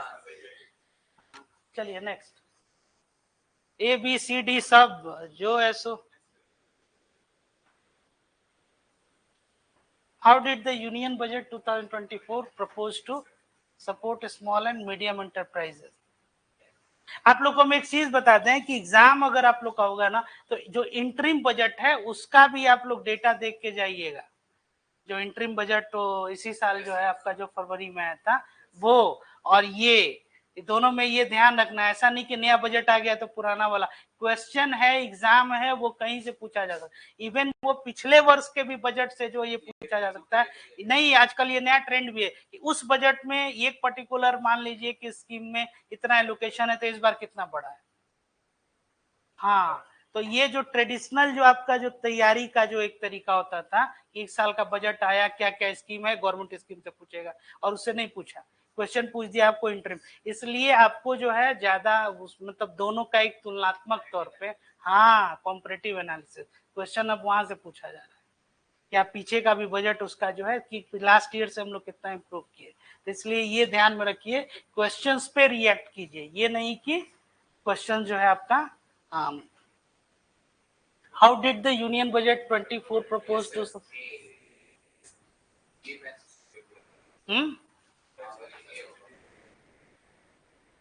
tax relief and subsidies were provided to support SME. SME क्या हो गया? Small medium enterprises aiming to foster growth and stability in this sector. इसमें क्या है कि how did union budget propose to, अब इसमें देखिए ये बजट तो प्रपोज किया ही है, एक ऐसे सजेस्टिव मेजर्स के तौर पे भी आप इसको ध्यान में दीजिएगा कि by providing tax relief and subsidies, जैसे ही आपको ये चीज पूछा जाए कि किसी एक पर्टिकुलर सेक्टर को कैसे गवर्नमेंट सपोर्ट करे या उसको कैसे आगे बढ़ाना है, ठीक है, तो आपका जो है वही सजेशन होगा क्या कि बाय प्रोवाइडिंग टैक्स रिलीफ, ठीक है, कि आप जैसे ही टैक्स रिलीफ और सब्सिडी उसको देंगे तो एक तरह से क्या कर रहे हैं, और वर्ड ध्यान दीजिए सपोर्ट या फिर असिस्टेंस,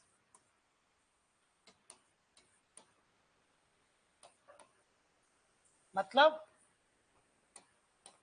सहायता आप प्रदान कर रहे हैं। आई बात समझ में? समझ में आ रहा है ये आप उसको है?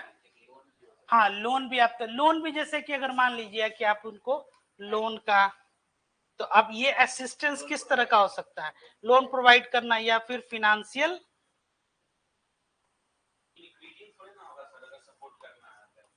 है नहीं, तो जैसे कि फिनेंशियल असिस्टेंस हम दिए, तो लोन क्या हो गया, लोन तो एक तरह से आपको इंटरेस्ट पेमेंट भी ना मिलेगा, लेकिन सब्सिडी में आपको क्या मिलेगा, नहीं मिलेगा, इसीलिए ये सहायता प्रदान करना है और उसको प्रमोट करना है, सपोर्ट करने के लिए, है ना। किसी को सपोर्ट आप कैसे कर रहे हैं, हम ये थोड़ी कहेंगे कि भाई तुमसे जो है कर्ज ले लो और इतना इंटरेस्ट हमारा, है ना, वो तो क्या हो गया, वो एक व्यापार हो गया। तो अब जैसे कोई एक सेक्टर हमारा मान लीजिए कि नीचे है, वो नहीं एडिक्वेट जो है उसका परफॉर्मेंस है या उसका कंट्रीब्यूशन नहीं है वैसा, उसको हम कैसे सपोर्ट करेंगे, तो उसको हम टैक्स रिलीफ देंगे या फिर सब्सिडी देंगे। यहीं से क्वेश्चन आ सकता है कि जैसे कि गवर्नमेंट शुड या what should government do in order to promote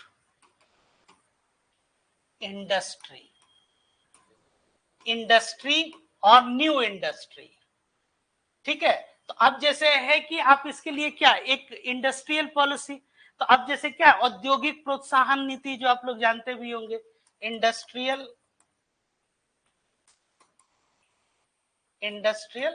promotion policy.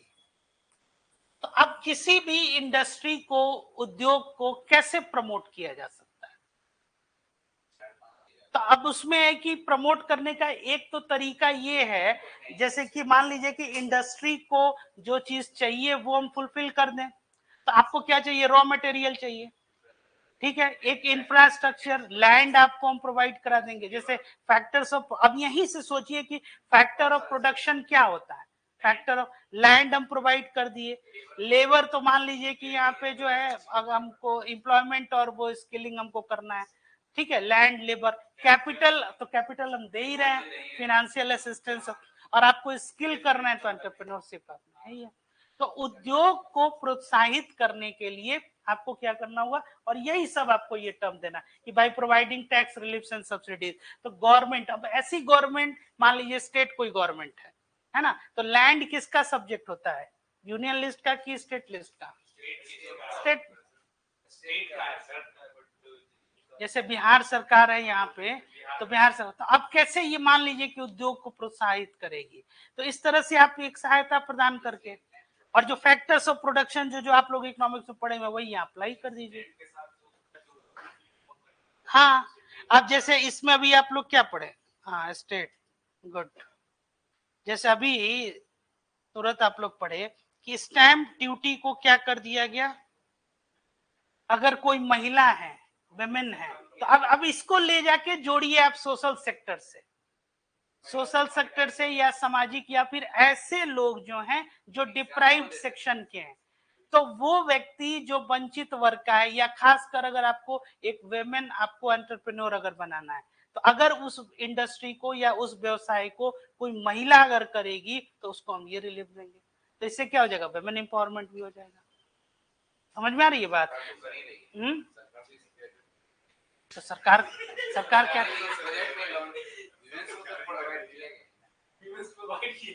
हाँ तो सरकार करेगी, तो स्टैंप ड्यूटी जो है उसमें क्या किया गया, हाँ तो वो तो करना ही है, ठीक है।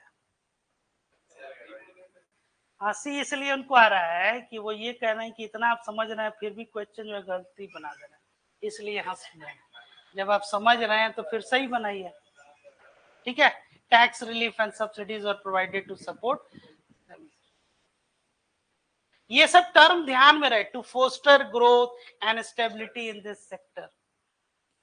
विच new initiative was launch for rural development in, बताइए। ये चारों मिल रहा है, ऑप्शन मिलता जुलता है।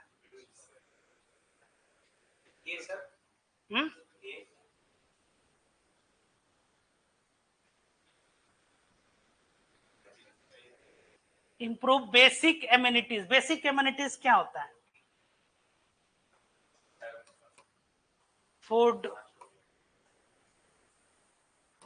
Shelter, clothes.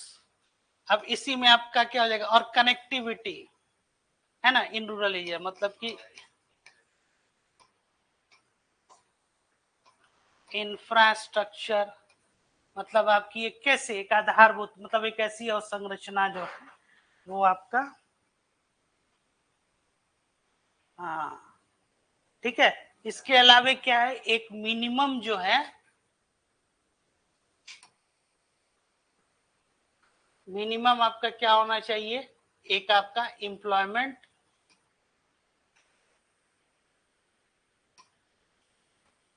एक आपका या मिनिमम वेजेस पे। अब जो आप पढ़ रहे हैं उसको यही अप्लाई किया जाता है, जैसे आप लोग जो डीपीएसपी पढ़े हुए, directive principle to the state policy, अब उसमें क्या है, उसमें अब एक एक वर्ड्स अगर आप ध्यान दीजिएगा तो आपको यहीं से जो बजट आपका, जैसे जो बजट होता है एनुअल फाइनेंशियल स्टेटमेंट आपका बजट है, ये एक पॉलिटिकल स्टेटमेंट भी होता है ना। और जैसे इकोनॉमिक होरोस्कोप इसको तो बोला ही जाता है, इस चीज को ऐसे समझिए ये पॉलिटिकल होरोस्कोप भी है, मतलब एक तरह का ये राजनीति, किस उनका गवर्नमेंट की क्या टेंडेंसी है, किस तरह का स्कीम वो ला रहे हैं, किस कैसा उनका नेचर होगा पॉलिटिकल, ये भी वो डिफाइन कर देता है। अब जो आप लोग पढ़े उसको यहाँ पे अप्लाई कीजिए, या जो भी गवर्नेंस का जो एस्पेक्ट है उसमें क्या है कि स्टेट क्या करेगा, प्रयास करता है किस चीज के लिए, कि एक मिनिमम जो है आपका अपने इकोनॉमिक कैपेसिटी में, कि एक आपको रोजगार का अवसर वो दे। तो रोजगार का अवसर दे तो वो कैसे देता है, जैसे कि एमजी नरेगा आप अभी देखे कि उसमें क्या करेगा, उसमें फंड्स को एलोकेट किया, वेलफेयर जो है आपको ये स्कीम्स जो है।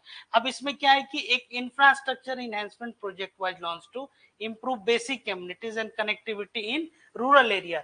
अब रूरल एरियाज, अब एक याद कीजिए, एक पहले एक चलता था, ये फॉर्मर प्रेसिडेंट थे डॉक्टर एपीजे अब्दुल कलाम, तो उनका एक पूरा करके एक था स्कीम, इसमें क्या था कि प्रोवाइडिंग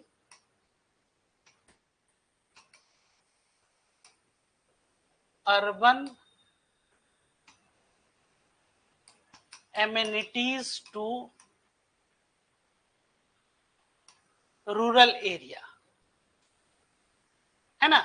जैसे कि आप इस चीज को समझिए कि जो ग्रामीण परिवेश के जो लोग हैं या जो गांव के रहने वाले हैं, उनका पलायन शहरों के तरफ क्यों होता है? तो वजह यही है कि जो उनको बेसिक एम्यूनिटीज हैं क्या वहां पे उपलब्ध है कि नहीं, जैसे कि हॉस्पिटल हो गया, स्कूल्स हो गया, कॉलेजेज हो गए, यूनिवर्सिटीज हो गई, रोजगार का अवसर हो गया, है ना। तो ये जब वहां पे नहीं रहेगा तो वो क्या, या इसके अलावा जो कम से कम एटलीस्ट बेसिक कम्युनिटीज तो हम दे ही सकते हैं। अब इससे गवर्नमेंट का आप जो जो स्कीम है, जैसे आपके यहाँ बिहार में क्या कुछ गवर्नमेंट ये 7 निश्चय में क्या है, तो उसमें बताइए, कुछ याद है किसी को 7 निश्चय? कोई एक दो स्कीम बताइए 7 निश्चय में। हर घर नल का जल। तब इसमें क्या है कि वो आपको प्रोवाइड करना है। ठीक वैसे ही एक हाउसिंग से संबंधित, है ना। तो अब ये जो जितने निश्चय हैं ये क्या है, एक गवर्नमेंट का एक एजेंडा है ना। तो गवर्नमेंट वैसे स्कीम्स पे ये काम कर रही है।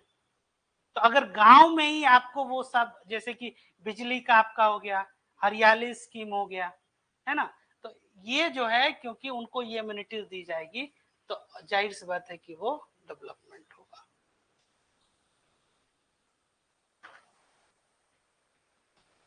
हाँ, approach towards public debt. Public debt क्या होता है, कोई बताएगा?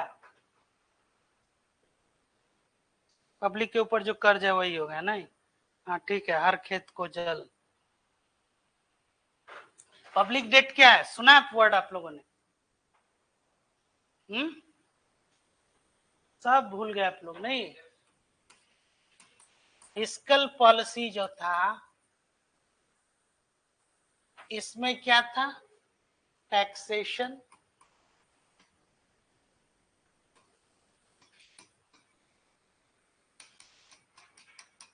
पब्लिक एक्सपेंडिचर और पब्लिक डेब्ट, या इसी को कहिए गवर्नमेंट एक्सपेंडिचर। ठीक है, तो fiscal policy talks about what, it talks about taxation part and government expenditure and public debt. जैसे कि मान लीजिए कि जो आपका जो घाटा हो रहा है, डेफिसिट, फिस्कल डेफिसिट, तो फिस्कल डेफिसिट, उस डेफिसिट को आप कैसे फिनेंस करेंगे? राजकोषीय घाटा, फिस्कल डेफिसिट क्या होता है, total expenditure minus total revenue, और उसमें से क्या बोरोइंग्स को हटा लेंगे, या नॉन डेप्ट क्रिएटिंग एसेट जो है वो आपको हटाएगा। अब ये ऐसा है कि जो आपको रिसीव हो रहा है, जैसे कि जो आपको इंटरेस्ट पेमेंट या बोरो जो आप कर रहे हैं, वो बोरोइंग जो है आप उसमें नहीं फिस्कल डेफिसिट में ही है, तो उसको कैसे आप मीट आउट कीजिएगा, उस डेफिसिट को कैसे कम कीजिएगा, फिस्कल डेफिसिट को बताइए। या तो पहला तरीका है कि टैक्स को बढ़ा के, तो टैक्स को बढ़ा के अभी हमने बताया कि जैसे कि एक्सपेंडिचर और उसके बाद से क्या था, रेवेन्यू। गवर्नमेंट अगर टैक्स बढ़ाएगी तो क्या होगा, लोगों के ऊपर क्या होगा, उसका एक दबाव होगा, और वो गवर्नमेंट डेमोक्रेटिक सिस्टम में क्या होगी, अनपॉपुलर गवर्नमेंट हो जाएगी, और लोगों के ऊपर दबाव। जैसे फिस्कल पॉलिसी और मॉनेटरी पॉलिसी भी हम लोग पढ़ रहे थे, तो उसमें क्या डिफरेंस देखे थे कि मॉनेटरी पॉलिसी का डायरेक्ट इंपैक्ट जो है पब्लिक पे नहीं पड़ता है, वो इंस्टीट्यूशंस पे ज्यादा पड़ता है। जैसे इंटरेस्ट रेट को कम किया या अधिक किया तो किस पे, बैंक्स पे प्रभाव पड़ा, और क्योंकि बैंक्स पे उसका इफेक्ट पड़ता है फिनेंशियल इंस्टीट्यूशन पे, फिर उसके बाद से पब्लिक एट बाई लार्ज जो है उस पर पड़ेगा। यहाँ है कि अगर मान लीजिए कि हम कल ही अचानक से कहे कि जीएसटी थोड़ा सा बढ़ा दिया गया, तो चाहे आपकी इनकम नहीं हो, आप 3 लाख के अंदर ही आते हैं, आप इनकम टैक्स या डायरेक्ट टैक्स पे करने वाले नहीं है, लेकिन आपको इनडायरेक्ट टैक्स तो पे करना पड़ेगा, ठीक है ना।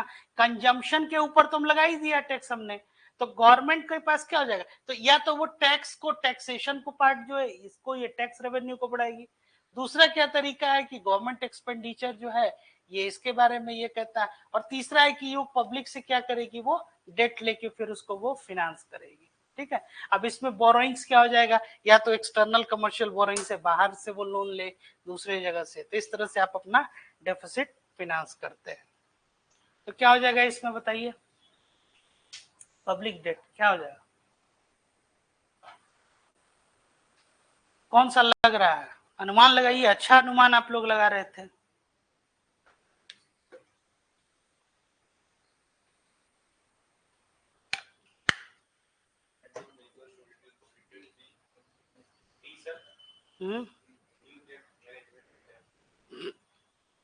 न्यू डेट मैनेजमेंट स्ट्रैटेजीज, ये आप बी बोल रहे हैं और आप डी बोल रहे हैं, तो ए और बी भी लगे हाथ बोल ही दो आप लोग की, कम से कम किसी का तो सही हो। Measures to reduce public debt were implemented to ensure fiscal responsibility and long-term economic stability. तो reduce public debt जो है, तो reduce public debt कैसे करेंगे आप? Implementing measures to reduce public debt. ऐसे भी समझिए कि public, हाँ, public debt को जब आप ये कम करेंगे, हाँ सही बोल रहे हैं आप। चलिए नेक्स्ट, काफी जेनरिक क्वेश्चंस हैं, मतलब कि आप जो है इनसे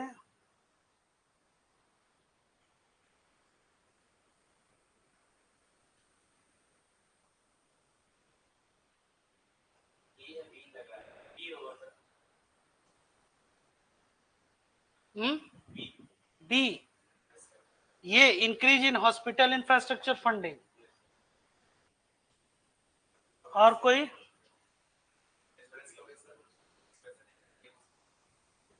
expansion of health insurance coverage was a key step to improve health care accessibility and affordability. इसमें भी जो आपका ये जो आयुष्मान भारत है उसमें ये क्या आता है, या जो ये इनका जो चलता है एक स्कीम, वही जो मोदी केयर करके जो था इनका हेल्थ केयर, उसमें क्या है, एक कवरेज ही तो हम लोग देते हैं ना हेल्थ केयर में। या जैसे आपका ये फसल बीमा योजना जो है, तो उसमें क्या है, जैसे फसल को ही आप क्या किए, एक तरह से इंश्योर्ड किए। यहाँ भी ये वही चीज है कि आपका हेल्थ इंश्योरेंस है कि अगर आप मान लीजिए कि आप अगर आपको अचानक से या फिर कोई आपकी जो है सो ये तबीयत खराब हो गई या बीमार पड़ गए, तो आपका इलाज वो कौन कर रहा है, या जन औषधि केंद्र वगैरह है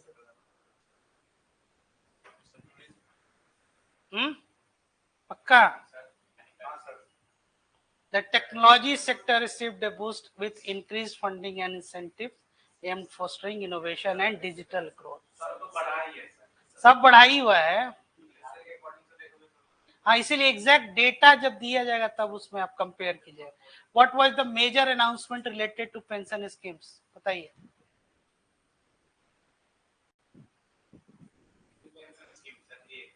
ए, कब से है न्यू पेंशन स्कीम? न्यू ये कहने के लिए अभी ओल्ड हो चला है, एनपीएस 1 और एनपीएस 2 जो है, न्यू पेंशन स्कीम इसको आप कह रहे हैं ये कर। अच्छा, पेंशन में क्या है, पेंशन किसको कहते हैं, कोई बताएगा?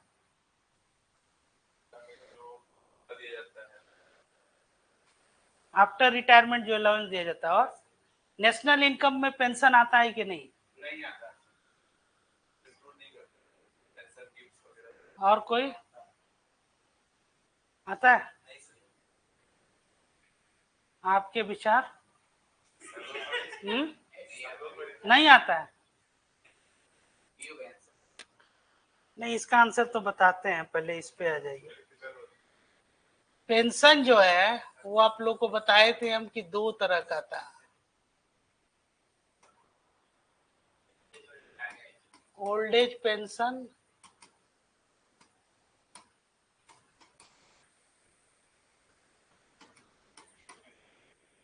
रिटायरमेंट पेंशन, है ना। ओल्ड एज पेंशन का मतलब हो गया कि आप मान लीजिए कि आपकी एक आयु हो गई 60-65 वर्ष जो भी, उसके बाद गवर्नमेंट जो है वो दे रही है, तो वो जो दे रही है वो एक तरह का क्या हो जाता है, ट्रांसफर पेमेंट, या गवर्नमेंट जो है जैसे सब्सिडी दे रही है, तो ये आपके नेशनल इनकम में ये इंक्लूड नहीं होता है, ठीक है।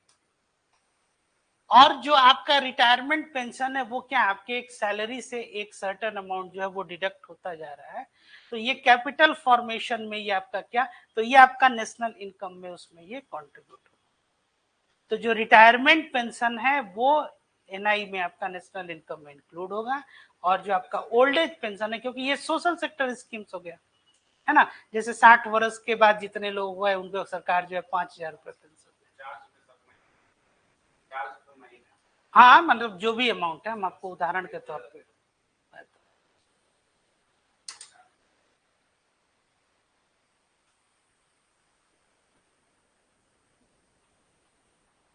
ठीक है। Pension benefits for retirees were increase to ensure better financial security in retirement. Which new area received investment for research and development in the union budget 2000?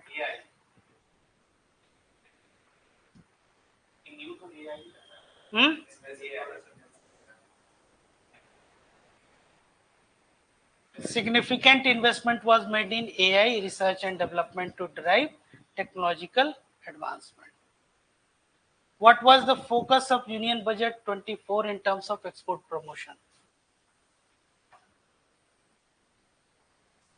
बताइए।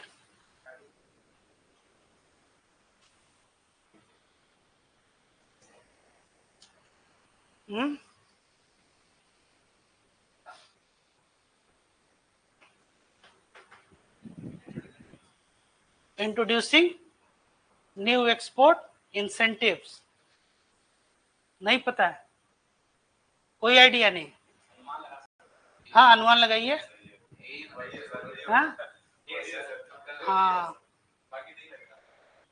हाँ, कहाँ लगेगा ये बताइए। फिनेंशियल इंक्लूजन को कैसे एड्रेस जो है ये करने के बाद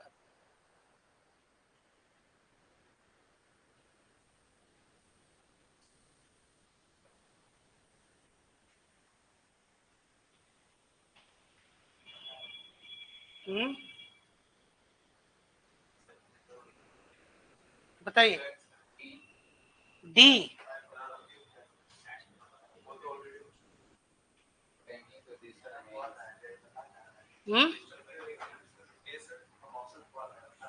हाँ, कौन ऑप्शन पढ़ रहे हैं?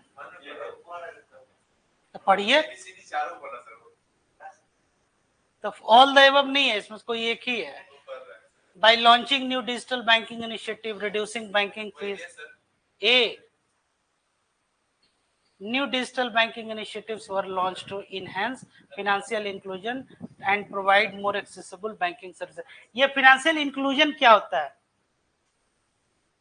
Financial inclusion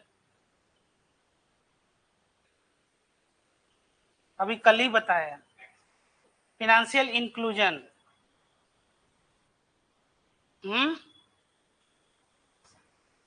financial inclusion जो है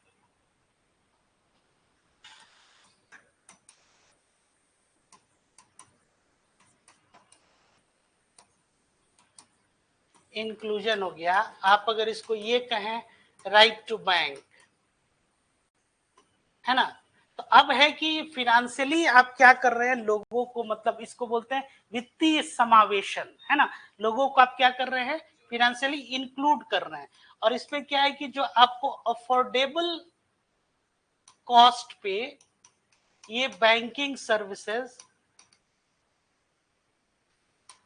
ये आपको प्रोवाइड की जा रही है। और कहाँ पे, जो काफी सुदूर जो है रिमोटेस्ट एरिया में जो लोग हैं, या ऐसे लोग जो आप इनका पार्टिसिपेशन नहीं रहा, उन लोगों को हम लोग क्या कर रहे हैं, फिनेंशियली इंक्लूड कर रहे हैं, है ना। यही फिनेंशियल, जैसे नेशनलाइजेशन ऑफ जो बैंकिंग था, ये उसके पीछे एक लक्ष्य था कि आपको फिनेंशियली इंक्लूड करना है। Even though nationalisation of bank directly doesn't guarantee. क्यों? नेशनलाइजेशन का क्या मतलब हो गया कि जैसे पहले प्राइवेट प्लेयर्स थे, उनके बाद से इसका ओनरशिप किसको ट्रांसफर कर दिया गया, गवर्नमेंट को, पब्लिक से। लेकिन ये गारंटी नहीं कर रहा है कि एक एक व्यक्ति जो है वो इंक्लूड होगा। हाँ, इसके पीछे ऑब्जेक्टिव यही था। लेकिन अब जब आप देखिएगा over the period of time, जैसे कि आपको प्रधानमंत्री जनधन योजना जो है ये लाया गया, इसमें क्या था कि हर व्यक्ति का एक बैंक अकाउंट, ताकि उसको बैंकिंग सर्विसेज या अदर जो फाइनेंशियल सर्विसेज जो है वो भी उसको ये प्रदान की गई, उसको इंक्लूड करें। हम किस में इंक्लूड करें, तो फिनेंशियल जो है, अब उसको क्या करेंगे, फिनेंशियल एजुकेट करेंगे उसको जो है आपको इंस्टीट्यूशन, ताकि वो एक्सेस कर पाए affordable cost. What was the significant change in the union budget regarding government borrowing? बताइए।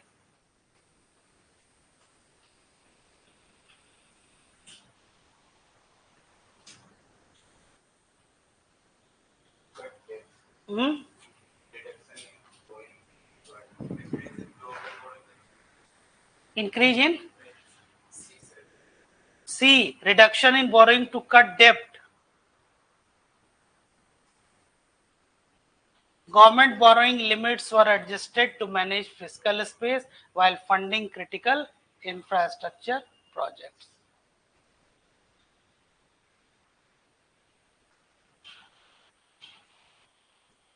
चलिए इस तरह से आपका ये क्वेश्चंस जो हैं, इसके अलावे इतना ही नहीं हुआ, और भी बहुत सारे क्वेश्चंस जो है इस पे हम लोग देखेंगे। तो ओवरऑल जो इस पे जो पर्पस ये है कि आप जो ये जितना भी क्वेश्चंस हैं, क्वेश्चंस फॉर्मेट में इसको तैयार कीजिए, और यूनियन बजट जो टैक्स प्रपोजल्स था वो आप लोग समझ ही गए इसको। अब इसको थोड़ा सा ये कंक्लूड करते हैं, जैसे कि जो आपका जो ये बजट था,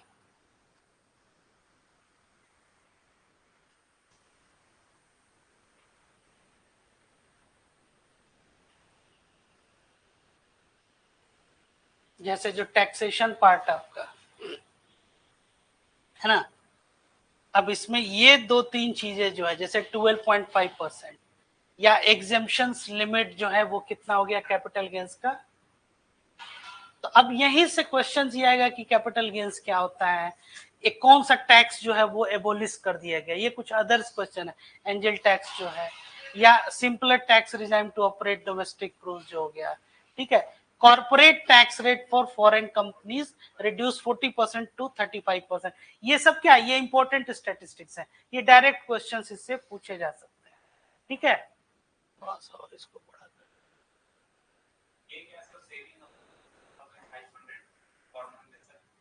ये इसमें ये कह रहा है ना कि आप चाहे तो इतना जो है ये मतलब सेव कर सकते हैं, जैसे कि डिडक्शन जो है वो भी बढ़ा दिया गया, जैसे standard deduction for salaried employees increase from 50,000 to 75,000, जैसे कि आपका जो सैलरी से या और भी जो आपका जो, हाँ तो उसको आप ये बढ़ा, तो आपकी क्या अल्टीमेटली वो पैसा किसका है, आप ही का है, ठीक है। Family pension for pensioners increase from 15,000 to 20,000, तो ये काफी इंपॉर्टेंट ये एस्पेक्ट है जिससे उम्मीद किया जाता है कि क्वेश्चन जो है ये पूछा जाएगा। और जैसा कि हमने आपको बताया कि कंपैरेटिव एनालिसिस के लिए तैयार रहिएगा कि क्वेश्चंस अगर इंटरिम बजट से भी आ जाए, इंटरिम बजट में क्या था और इस बार क्या प्रावधान किया गया, या कोई बहुत आश्चर्य नहीं है कि पिछले वर्ष का भी बजट, उससे भी ये आपको तुलनात्मक जो है ये पूछ सकता है क्वेश्चन। इसके लिए आप लोग पहले से तैयार रहिए, क्योंकि इसके बजट के क्वेश्चंस गलत नहीं होने चाहिए, ये क्वेश्चंस गलत हो रहा है तो आप आउट ऑफ रेस होना है, क्योंकि इसमें it is all about facts. अब to reduce the compliance burden, promote entrepreneur और provide tax relief to citizens. Simplification जैसे स्टार्ट ही ये हेडिंग कर रहा है, ये सिंप्लीफिकेशन, ठीक है, ये आपका। और प्रायोरिटी जैसे कि न्यू जनरेशन रिफॉर्म्स, इसमें क्या था ये आप लोग को बताया भी है पहले भी, rural and urban land related actions.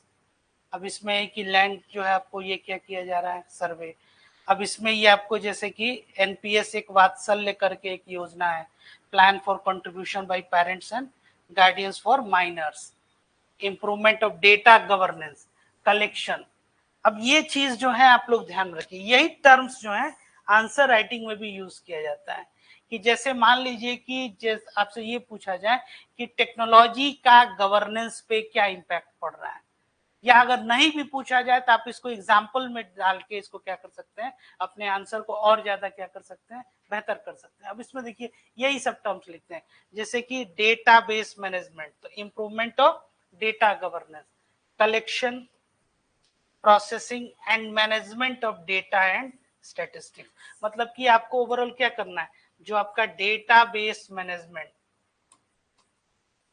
एक तरह से अगर देखिए तो जितना भी गवर्नेंस या एडमिनिस्ट्रेशन है उसमें क्या होता है, मतलब जितना डेटा आपका रखा जाए, है ना, और डिसीजन लेना है, तो डिसीजन आप किसके आधार पर लेंगे, इंफॉर्मेशन के आधार पे, डेटा आपके पास क्या है, फिर उस डेटा का वैलिडेशन होगा, उस डेटा का एनालिसिस होगा, उस इंफॉर्मेशन का उसका प्रोसेस किया जाएगा, तो उसके बाद ही कोई निर्णय लिया जाएगा।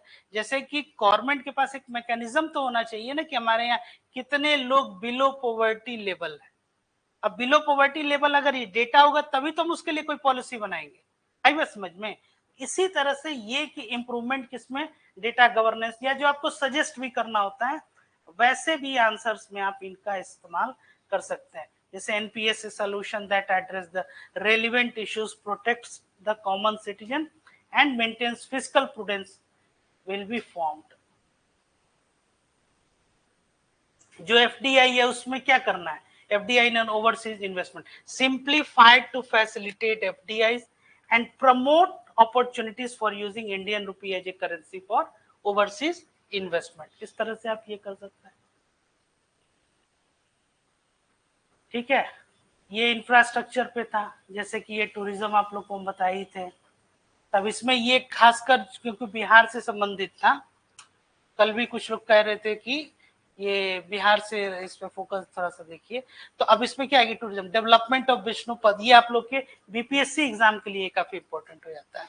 अब जो विष्णुपद मंदिर है और महाबोधि, इसको क्या है, एक कॉरिडोर बनाया गया। ठीक है, अब comprehensive development initiative for Rajgir will be undertaken which holds religious significance, Jain, Hindus, Buddhist. ठीक है, अब ये 3 के लिए है।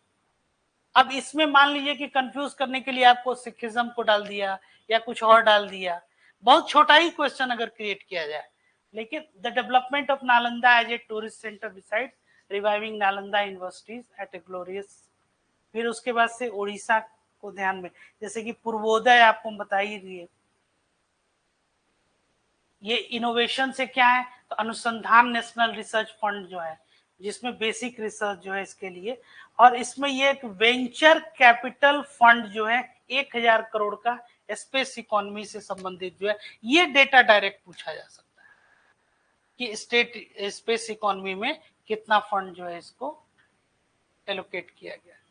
इंफ्रास्ट्रक्चर, ये तो आप लोग बता ही है कि ये उम्मीद भी हम कर रहे हैं कि ये कहीं पूछे। इंफ्रास्ट्रक्चर पे 3.4% ऑफ जीडीपी, कितना है, 11 लाख, है ना, और 1.5 lakh crore of state long term interest है। ठीक है, फिर ऐसे ही ये प्रधानमंत्री ग्रामीण सड़क योजना जो है, इसमें 25,000 जो है रूरल इरिगेशन, और ये फ्लड मिटिगेशन जो हो गया, जिसमें आपका ये कोसी मेची इंट्रास्टेट, ये अगेन इंपॉर्टेंट हो सकता है इसके लिए, आपके ये बीपीएससी के लिए। Flood management related Assam Sikkim जो है। एनर्जी सिक्योरिटी में आपको हम बता ही दिए कि एक ज्वाइंट वेंचर जो एनटीपीसी और बीएचईएल का 8000 मेगावाट का। अर्बन डेवलपमेंट में स्टैंप ड्यूटी जो है, उसमें क्या है कि जो भी अगर कोई लोअर स्टैंप ड्यूटी होगा जब परचेज बाई वुमेन अगर है तो। फिर स्ट्रीट मार्केट्स में क्या है कि 100 आपको वीकली हार्ट्स जो है वो।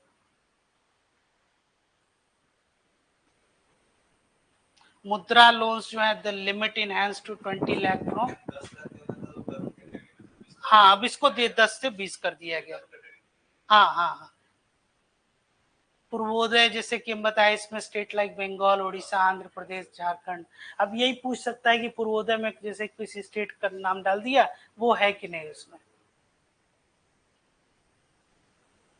3 लाख करोड़ का क्या है आपका, वुमेन एंड गर्ल को ये। हाँ, प्रधानमंत्री जनजातीय उन्नत ग्राम अभियान है, इसके अंतर्गत जो है 63,000 विलेज और बेनिफिटिंग 5 करोड़ ट्राइबल जो है पीपल जो है, इनको ये बेनिफिट आपको ये दिया गया। इसके अलावा और आप ये देख लीजिए,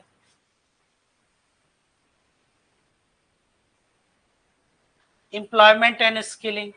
अब इसमें क्या है कि 1 मंथ का वेज जो है ये न्यू एंट्रेंट्स को, जितने फॉर्मल सेक्टर्स है उसमें 3 इंस्टॉलमेंट जो 15,000 के करीब आपको ये दिया जा रहा है, जिसमें बेनिफिट कितना होगा, तकरीबन 2 करोड़ लोग जो है बेनिफिट उनको मिलेगा।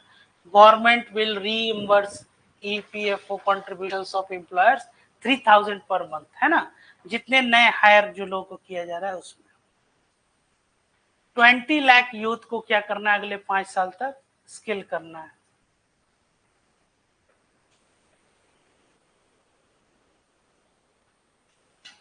आत्मनिर्भरता, अब इसमें क्या है कि जो भी आपके ऑयल सीड्स हो गए, मस्टर्ड, ग्राउंडनट, सम सोयाबीन, सनफ्लावर, इधर नेशनल कोऑपरेशन पॉलिसीज हो गया। तो टोटल जो आपका ये बजट था, ये किस पे ये था निर्भर, ये 4 तरह का, ये पहला यहीं से आपका ये जो है इस पे क्या था, फार्मर अन्नदाता, गरीब पुअर, युवा और महिलाएं। और जो थीम था आपका ये एम्प्लॉयमेंट स्किलिंग, एमएसएमई और मध्यम वर्गीय जिसको कहते हैं मिडिल क्लास। ठीक है, चलिए और कोई क्वेश्चन नहीं, चलिए इसी नोट पे कंक्लूड किया जाए।